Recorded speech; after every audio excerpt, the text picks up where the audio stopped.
Hi people, it's me, Anja, my pronouns all she and her, and welcome back to my channel for part 5 of my favorite Black YA contemporaries in honor of Black History Month. So without any further ado, the first book on this list is called Your Plantation Prom Is Not Okay. This story is a YA contemporary following a young Black main character whose job it is to keep the past alive. I mean that in the sense of her and her dad work hard at an enslaved people's museum, and then their next door neighbors, in terms of like their work, are planning to have a prom on a plantation, which is truly not the most woke idea in the most simple of terms. Does that make any sense? I don't know if it does, but basically this book talks about like pain and grief and the romanticization of America's racist past. And I think this book was really, really good, and I really, really enjoyed it. And it also talked about cancel culture as well. This book is so good. I don't know if the synopsis really made any sense, but I thought this book was excellent and so well written. The plot is so engaging and so intriguing. The characters are so well developed and so distinct. I loved the main character as a whole. I loved how this book talked about Black rage as well as Black joy, because both are equally important. And anyway, this book was excellent and super underrated, so with that said, I would definitely highly, highly recommend it. The next book on this list is called Forever Is Now. This story is a YA contemporary following a Black bisexual main character as she is navigating chronic anxiety, finding her voice, and activism in the height of the pandemic. This story is absolutely so fantastic and it's so good. It's truly one of my favorite Black queer books, which I know is a very high bar since I've read so many Black queer books, but this book does it so well. It explores so many topics so well, and there was never a point in time where I felt like the author was doing too much, if that makes any sense. The plot was so engaging. I loved the writing, I loved the characters, I loved the romance, I loved her friendships. Her relationship with her brother was so good and so wholesome. The portrayal of the pandemic was also done so well as someone who lived through it. You know what I mean? This book is excellent, and I thought that it was just overall really, really good. This book is so underrated, and it was so good. So anyway, with that said, I would definitely highly, highly recommend it. The next book on this list is called Their Vicious Games. This story is a YA contemporary thriller that follows a young Black main character who's competing in a competition only to realize the stakes are deadly. This story is absolutely so fantastic and it's so good. I loved the social commentary. I loved the competition itself. Like, the setting was so atmospheric and so thrilling. The plot was so engaging and so intriguing. Oftentimes before a book comes out, and if all the hype or the majority of the hype comes from the author's biased friends and peers, I sometimes worry that the hype won't be worth it, but this book is absolutely worth all of its hype and so much more. I truly enjoyed it so much. The characters are so well developed and so distinct.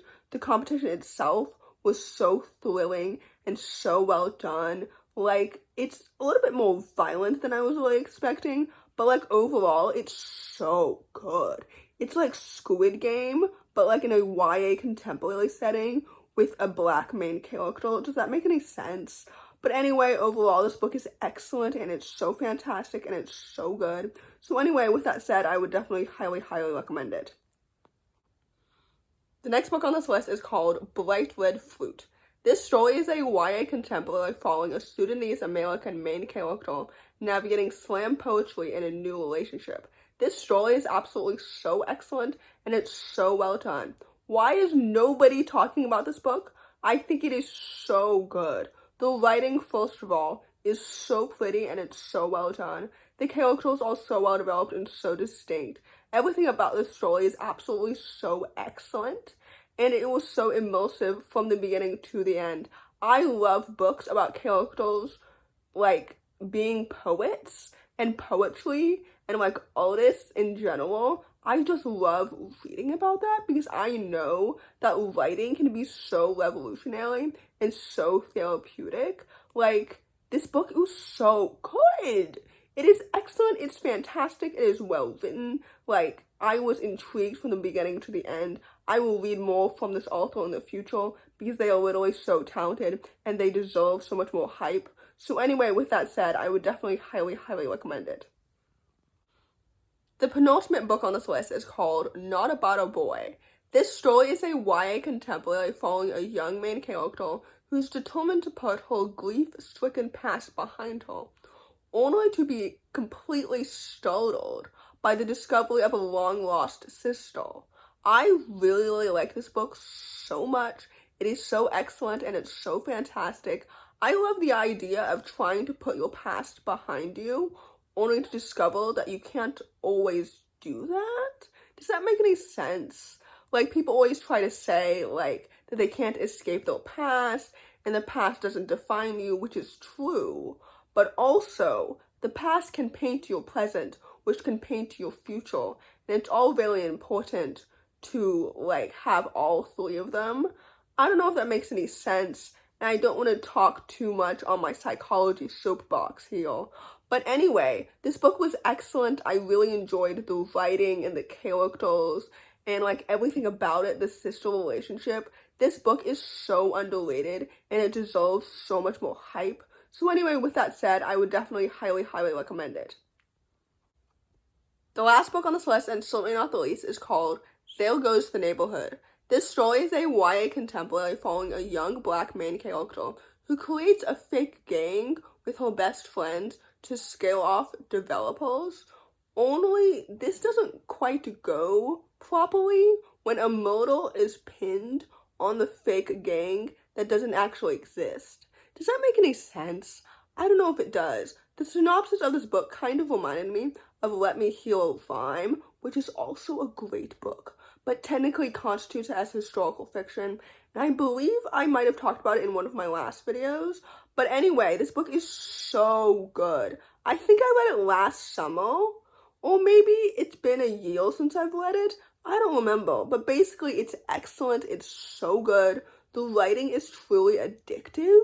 It was so immersive. The story itself is so good. I love a solid friends to lovers romance. The friendships overall of the three of them was done so well. The characters are so well developed and so distinct. Overall, this book is really, really good and it's excellent. And I loved how this book explores gentrification and community. This book is so good and it's so underrated. So anyway, with that said, I would definitely highly, highly recommend it. So in conclusion, happy Black History Month. Even if the US government does not want to acknowledge Black History Month anymore, don't worry. I'll be celebrating it every February, and I will be reminding you that you should consume content by Black creators every month of the year and not just 1 month of the year. And that goes for every marginalization in every celebrated month. So anyway, for example, for Pride Month in June, you should also be consuming content by queer creators all the time and not just in June, is my point. But anyway, in conclusion, if you enjoyed this video, please don't hesitate to give it a big thumbs up. Comment down below the pineapple emoji if you made it all the way to the end of the video. Thanks for watching. Subscribe to my channel if you're new. And I'll see you in my next video. Bye!